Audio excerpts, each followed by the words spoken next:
Here is the resolution of the first act. It says, the attack on River Falls was unlike anything you have ever witnessed. Crawlers were not smart and rarely organized, yet their purpose here was clear, the attempted assassination of Piper.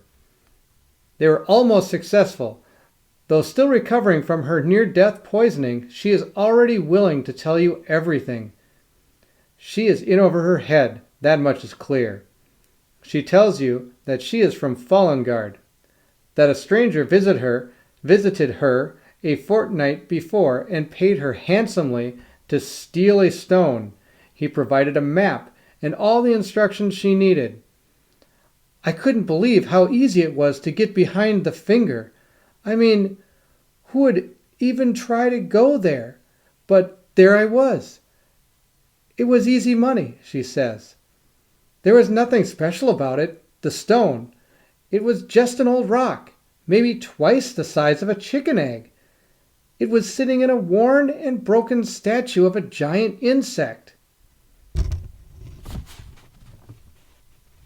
But after I took it, climbing back up the slope along the river north of the finger, a great sense of dread fell over me.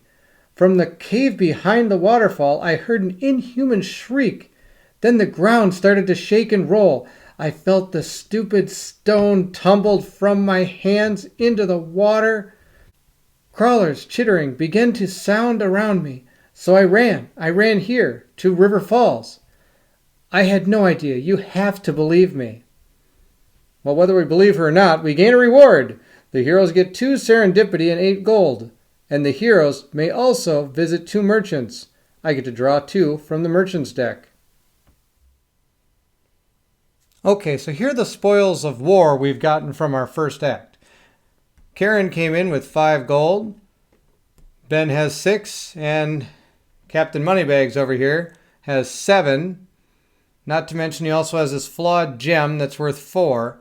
And he's also got 2 items if we decide to sell them. This one is worth, on the bottom there you see it says 6 and 2. So you can buy it for 6, sell it for 2. So we could sell this one for 2, this one for 2 if we choose. We get to pull 2 merchants. So we get this merchant and we get that merchant. I'm going to go gather these cards. Sorry about the glare on that one. Our first merchant is Vans Brookstone. He is right here. He is offering a longbow, leather armor, and a quiver for 4 each. Here are those cards. Here's a quiver. I may ready 1 ammo from your hand during your hero cycle. That's not bad. And it holds 5, so it's kind of an upgrade. Our longbow gives 2d10 and a fate dice. And if you roll a nature symbol, I get to add 1 to my hand size for the next hero cycle. Leather armor just gives +2 health. Our next merchant is Tenebrae. Hope I pronounced that right. He gives a dagger for 3, a short sword and a dark crystal for 4, and I get to draw 1 from the blue deck. Here's our dagger. It allows me to stay in shadows. This is really for the brigand. 1d10 and 2 fate dice. The short sword. Again, it's more for the brigand class, allowing him to keep dashing. There are some other characters that use dash as well, but out of the base game, this would be mainly for your brigand. And then the dark crystal. Not the one with all those weird looking bird creatures flying around. Or actually they don't fly, they walk around and they go a lot. But this one gives 2d10 and 1 fate dice. That was a very poor attempt at a dark crystal reference. Move 1 card from your discard pile to the top of your draw pile if you roll faith. This will probably be getting for our acolyte. And we do get to draw 1 from the blue deck. Let's see what it is. It is a bulwark. It's a shield. It gives +2 defense, You can attack with it for 2d10. Attack deals 1 damage if you use the shield ability. So, this is very much for the hero or the soldier class. Each time you are hit by an attack during the darkness cycle, you gain a rage, and that's the soldier's main power. So, sadly, it's not really anything we're going to use. It still does give good defense if somebody wishes to use it, and I don't see why we wouldn't. It does cost 11 to buy, though. So we'll think about it, and we'll figure out what the best plan is. So after looking at what the merchants are going to offer us, I thought I'd show you kind of where we stand right now. Our archer up here, Karen, has just her starting equipment.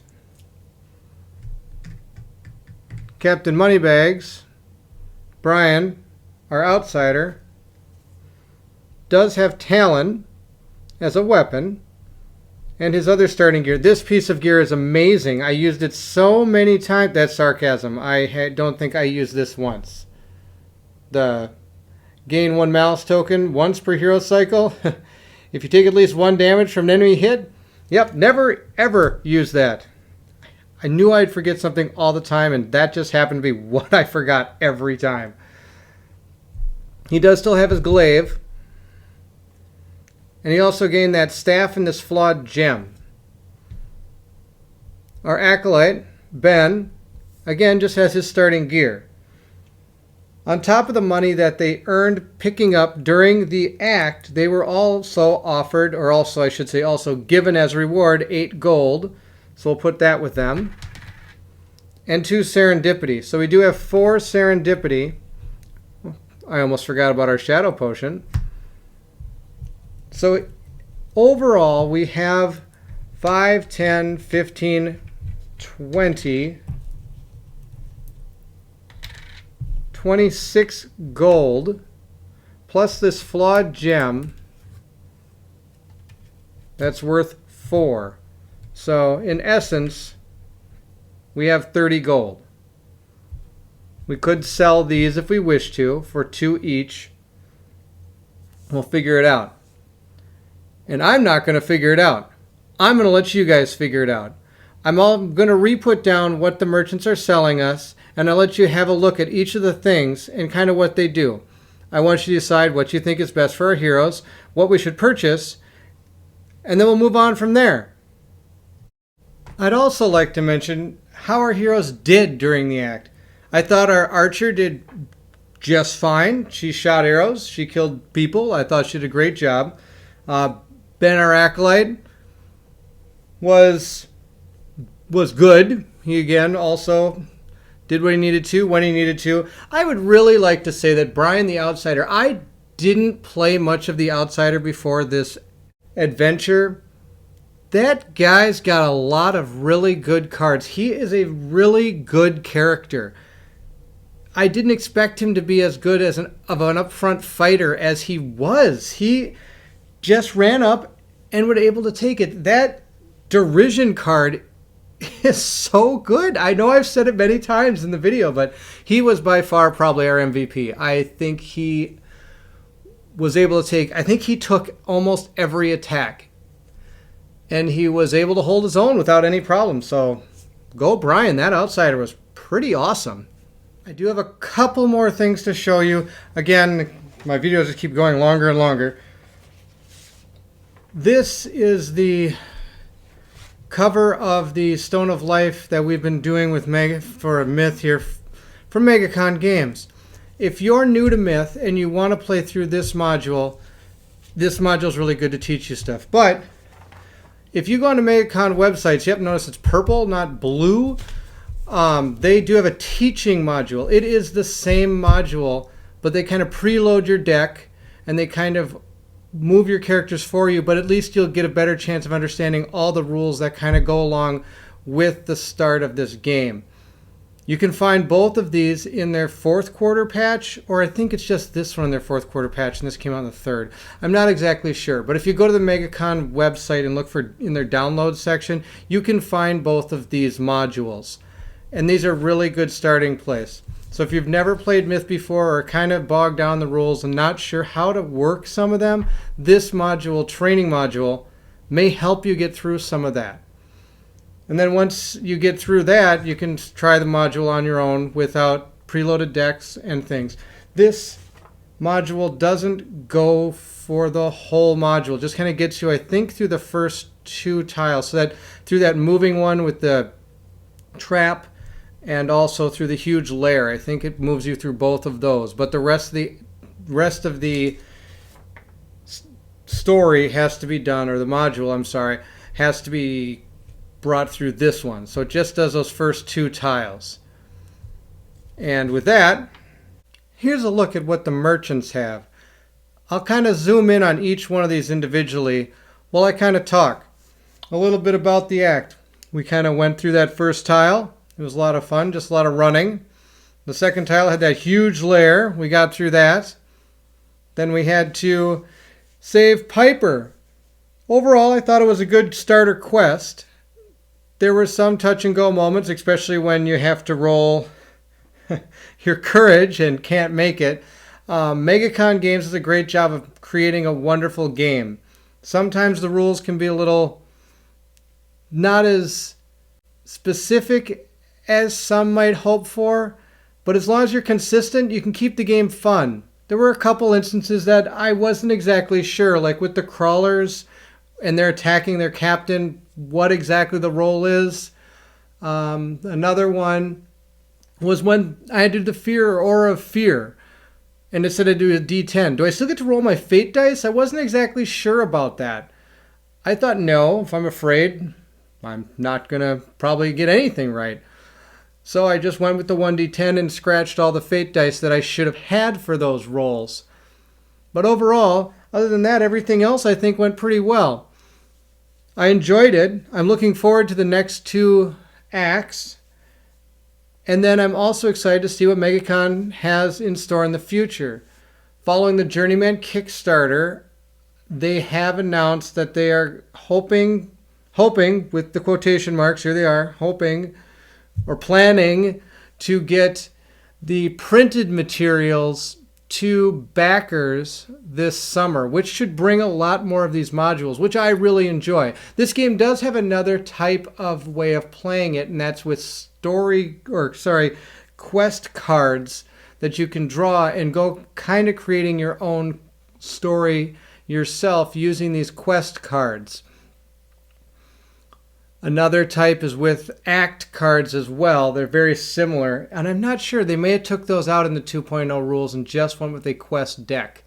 I'd have to look at it again. I normally don't play that. I normally play more of the modules, which they have 3 right now. They have this one, Fury of the Fireborn, and then an Undead module. I'm sorry, I can't remember it off the top of my head. I should have it written down, but I don't.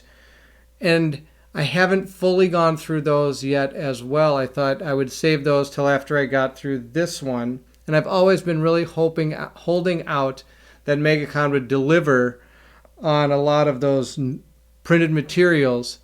And I also do have the Journeyman boxes themselves that I'm hoping to get to eventually. It's a game I don't mind leaving on the shelf for a while, but I thought I'd bring it out because I really enjoy it. And I really wanted to share it with you guys, and I hope you enjoyed it as well. I hope you've had a chance to look at some of the equipment that the merchants are planning to sell. I want you guys to tell me what you think would be the best things to buy and for who they should go to. Some of them might be a little obvious. I don't know, that bow might kind of go good on the archer. I don't know. But it'd be nice to hear what you guys think. Well, with that, I thank you all very much for sticking with me through this entire act. I hope you've enjoyed it. I really have enjoyed doing this. It's really brought me back to Myth, and I've really enjoyed playing it. And I'm looking forward to continuing this adventure and continuing it with all of you. As I always say, like and subscribe. Feel free to leave comments, suggestions. I'm hoping for a lot because I'd like to know what you think we should do. We are going to move into Act 2. And I do have a surprise coming in Act 2. I hope you will like the surprise. I'm pretty excited about it. And with that, when I do start Act 2, that was my rhyme. That was pretty bad. When I do start Act 2, I hope you will meet me at the table.